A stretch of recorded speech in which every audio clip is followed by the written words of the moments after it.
રાજ્યમાં આજે ટેટ 2ની પરીક્ષા યોજાઈ રહી છે। 2.76 લાખથી વધુ ઉમેદવારો આજે પરીક્ષા આપવાના છે। તો રાજ્યના 8 શહેરોમાં પરીક્ષાનું આયોજન કરવામાં આવ્યું છે। 926 કેન્દ્રોના 9230 વર્ગખંડમાં પરીક્ષાની વ્યવસ્થા કરવામાં આવશે। અમદાવાદ શહેરમાં 3599 ઉમેદવારો પરીક્ષા આપશે। અમદાવાદ ગ્રામ્યમાં 38538 ઉમેદવારો છે તે પરીક્ષા આપવાના છે। તો આજે રાજ્યમાં ટીચર્સ એલિજિબિલિટી ટેસ્ટ 2ની પરીક્ષાઓ છે તે યોજાશે। પરીક્ષાઓ શાંતિપૂર્ણ રીતે યોજાય તે માટે તૈયારીઓ પણ કરી લેવામાં આવી છે। અમદાવાદમાં 3599 ઉમેદવારો છે તે પરીક્ષા આપશે। ટોટલ 8 શહેરોમાં પરીક્ષાનું આયોજન છે તે કરવામાં આવ્યું છે। 926 કેન્દ્રો બનાવવામાં આવ્યા છે। 9230 વર્ગખંડમાં પરીક્ષા ઉમેદવારો છે તે આપી શકશે। તો 2.76 લાખથી વધુ ઉમેદવારો પરીક્ષા આપવાના છે। અમદાવાદ ગ્રામ્યમાં 38538 ઉમેદવારોની પરીક્ષા આજે લેવાશે। 2.76 લાખથી વધુ ઉમેદવારોની આજે ટેટ 2ની પરીક્ષા યોજાશે।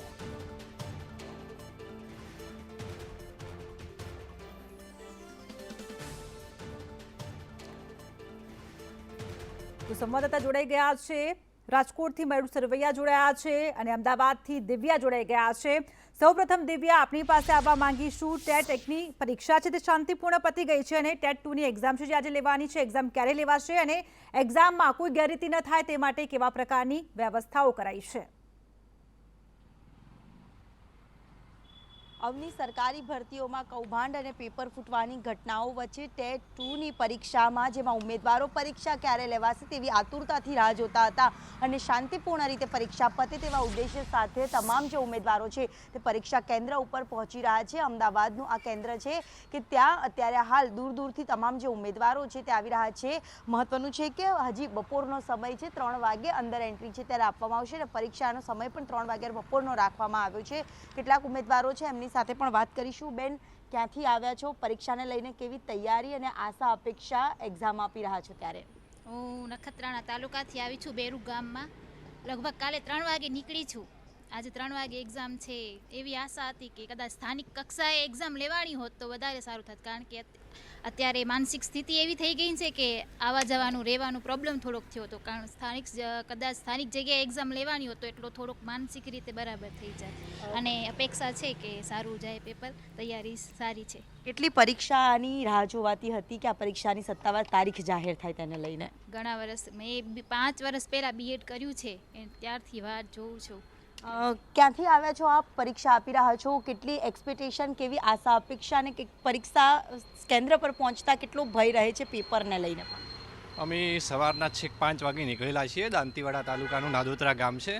બહુ તૈયારી કરેલી છે, એટલે સરકાર પાસે એક ઉમેદ છે કે સારી રીતે પેપર જાય, બરાબર, સંપૂર્ણ સારી રીતે સુરક્ષિત રીતે પેપર કોઈ ફૂટે ના, એવી રીતે જો પેપર પૂરું થાય તો અમને બહુ સારું રહેશે। જરૂર, એટલે જ્યારે પરીક્ષાનું, સરકારી પરીક્ષાનું જ્યારે નામ આવતું હોય છે ત્યારે પેપર ન ફૂટે તેની આશા અપેક્ષા પણ દરેક ઉમેદવાર રાખતા હોય છે। અમદાવાદમાં પણ અલગ અલગ કેન્દ્રો ઉપર પરીક્ષાનું આયોજન છે તે કરવામાં આવ્યું છે અને ઉમેદવારો પણ અત્યારે પરીક્ષા કેન્દ્ર ઉપર પહોંચી રહ્યા છે। અવની જે બિલકુલથી રાજકોટથી મયુર પણ જોડાઈ ગયા છે। મયુર, આપની પાસે પણ આવવા માંગીશું। મયુર, લગભગ 6 જેટલા વર્ષો પછી આ પરીક્ષાઓ યોજાઈ રહી છે, ઉમેદવારો પણ ઘણા એક્સાઇટ હશે। રાજકોટમાં કેવો માહોલ છે, ઉમેદવારોનું શું કહેવું છે અને પરીક્ષાને લઈને તંત્રની કેવી તૈયારીઓ? રાજ્યના 8 મહાનગરોમાં ટેટ 2ની પરીક્ષા આજે યોજાવા જઈ રહી છે। 2,76,000થી પણ વધુ વિદ્યાર્થીઓ જે છે તે નોંધાયા છે। સમગ્ર જો વાત કરીએ રાજ્યની તો રવિવારના, એટલે કે આજથી જ આ બપોરના 3 થી 5ના સમયગાળા દરમિયાન આ પરીક્ષા જે છે તે લેવાનાર છે। ધોરણ 6 થી 8ના શિક્ષક માટેની યોગ્યતા કસોટી એટલે કે ટેટ 2 માટે સૌરાષ્ટ્રની વાત કરીએ તો 58,855 સહિત રાજ્યમાંથી કુલ 2,76,066 જેટલા ઉમેદવારો જે છે તે નોંધાયા છે। શિક્ષકની યોગ્યતા કસોટી રાજ્યમાં અમદાવાદ શહેર, ગ્રામ્ય, વડોદરા, રાજકોટ, સુરત, ગાંધીનગર, જૂનાગઢ, ભાવનગર અને જામનગર સહિત કુલ 8 મહાનગરોમાં આ પરીક્ષા જે છે તે યોજાવા જઈ રહી છે। આ પરીક્ષા માટે કુલ 926 કેન્દ્રો જે છે તે ગોઠવવામાં આવ્યા છે। 9,230 વર્ગખંડમાં વ્યવસ્થાઓ ગોઠવવામાં આવી છે। ધોરણ 6 થી 8ના શિક્ષક માટેની આ યોગ્યતા કસોટી છેલ્લા વર્ષ 2000માં યોજાઈ હતી અને ત્યારબાદ આજે 5 વર્ષ બાદ આ પરીક્ષા ટેટ 2ની જે છે તે યોજાઈ રહી છે। રાજ્યમાં પરીક્ષા બોર્ડ દ્વારા જાહેર કરવામાં આવેલી વિગતો મુજબ ટેટ 2 માટે નોંધાયેલા કુલ 2,76,066 ઉમેદવારો પૈકી વધુ ભાષામાં 1,23,963 ઉમેદવારો જે છે તે નોંધાયા છે, જેમાં ગુજરાતી માધ્યમ જે છે, અંગ્રેજી માધ્યમ છે, તમામ માધ્યમો જે છે તેમના માટે આ શિક્ષક માટેની ભરતીની યોગ્યતા માટેની આ પરીક્ષા જે છે તે રાજ્યના 8 મહાનગરોમાં નોંધાઈ રહી છે। ત્યારે પોલીસ દ્વારા પણ આ તમામ જે સેન્ટરો છે ત્યાં પોલીસ દ્વારા ચુસ્ત બંદોબસ્ત ગોઠવી દેવામાં આવ્યો છે। જો રાજકોટની વાત કરીએ તો રાજકોટમાં ખાસ એક જાહેરનામું પણ બહાર પાડવામાં આવ્યું છે। પોલીસ કમિશનર દ્વારા જે પરીક્ષા કેન્દ્રો છે આ કેન્દ્રો પાસે 4 થી વધુ લોકો જો ભેગા થશે તો તેમની ઉપર કાર્યવાહી કરવામાં આવશે। જી બિલકુલથી દિવ્યા, આપની પાસે આવવા માંગીશું। દિવ્યા, જેવી રીતે હમણાં જ આપે એક ઉમેદવાર સાથે વાત કરી, તેમણે કહ્યું કે જો સ્થાનિક જગ્યાએ પરીક્ષા લીધી હોત તો અમને સગવડતા પડત, અને અત્યારે જો આપણે વાત કરીએ તો અમદાવાદમાં પણ ગરમીનું પ્રમાણ વધારે છે, ગરમી લગભગ 40-41 ડિગ્રીને પાર પહોંચી ગઈ છે, તો ગરમીને લઈને આજે ઉમેદવારોને કોઈ અગવડ ન પડે તે માટે કેવા પ્રકારની વ્યવસ્થા કરાઈ છે? અવની વ્યવસ્થાની જ્યારે વાત આવે ત્યારે હાલ જ એક ઉદાહરણ આપે પણ સાંભળ્યું કે સ્થાનિક જગ્યાએ જો પરીક્ષા લેવાઈ હોત તો કદાચ હાલાકી ન ભોગવવી પડત। અત્યારે તમામ જે ઉમેદવારો છે તે દૂર દૂરથી અહીંયા અમદાવાદ આવી રહ્યા છે અને એડ્રેસ પણ શોધી રહ્યા છે। તમામ જે ઉમેદવારો છે તે પરીક્ષા કેન્દ્ર ઉપર પણ પહોંચી રહ્યા છે।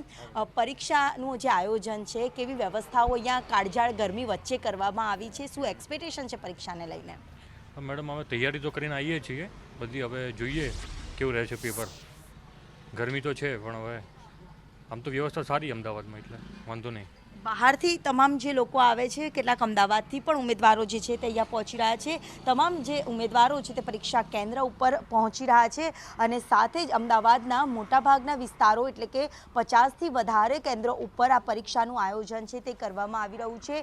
છેલ્લા ઘણા વર્ષોથી આ પરીક્ષાને લઈને આતુરતાથી લોકો રાહ જોતા હતા કે આ પરીક્ષાની તબક્કાવાર જાહેરાત છે તે ક્યાંથી કરવામાં આવે અને કેટલા સમયથી જે રાહ જોઈ રહ્યા હતા તમામ જે ઉમેદવારો છે તે પરીક્ષા કેન્દ્ર ઉપર પહોંચી રહ્યા છે। સાથે જ અહીંયા જે ગરમી જે કાળઝાળ પડી રહી છે, એક તરફ કાળઝાળ ગરમી અને લોકો છાંયડો શોધીને પણ બેસવા માટે ઉમેદવારો છે તે મજબૂર બન્યા છે। સીધા જ અહીંયા દ્રશ્યમાં પણ અવની જોઈ શકાય છે કે પરીક્ષા કેન્દ્ર ઉપર દૂર દૂરથી જે અત્યારે આવી રહ્યા છે લોકો, ત્યારે છાંયડો મળી રહે તેવા ઉદ્દેશ્ય સાથે અહીંયા ઝાડ નીચે પણ લોકોએ બેસવું પડે તેવી જે વ્યવસ્થાઓ છે તે કરવામાં આવી છે। મહત્વનું છે કે જો સ્થાનિક લેવલે આ પરીક્ષા લેવાઈ હોત તો ઉમેદવારોને ક્યાંક હાલાકી ન પડે તેવું ઉમેદવારો પણ માની રહ્યા છે। બિલકુલ દિવ્યા, ગરમીનું ફેક્ટર પણ કારણ કે એટલું બધું કામ નહીં લાગે, કારણ કે ઘણા બધા વર્ષોથી ઉમેદવારો છે જે રાહ જોઈ રહ્યા છે અને આખરે આજે પરીક્ષાનો દિવસ છે। આપ બંને અમારી સાથે જોડાયા, મયુર અને દિવ્યા, આપ બંનેનો આભાર।